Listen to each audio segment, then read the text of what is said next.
અંશની જ વાત કરીએ તો અંશ આરામથી આપણે જ્યારે ચાલુ કર્યું હતું તો ત્યાંથી અફોર્ડેબલથી લઈને આપણે સમંતા સુધી કહેવાય કે લક્ઝરી સેગમેન્ટ ઉપર આપણે વળ્યા.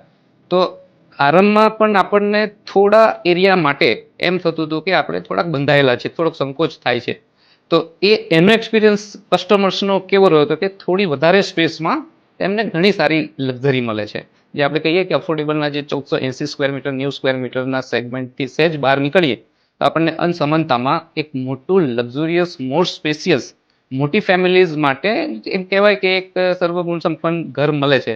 તો એ એક્સપિરિયન્સ તમે જો શેર કરો અનસમંતાનો. એફોર્ડેબલ અને વાપાની વચ્ચે જોવા જઈએ તો પ્રાઇસ વાઇઝ જે માર્જિન છે એ ઘણું સીમિત છે, ઘણું ઓછું છે.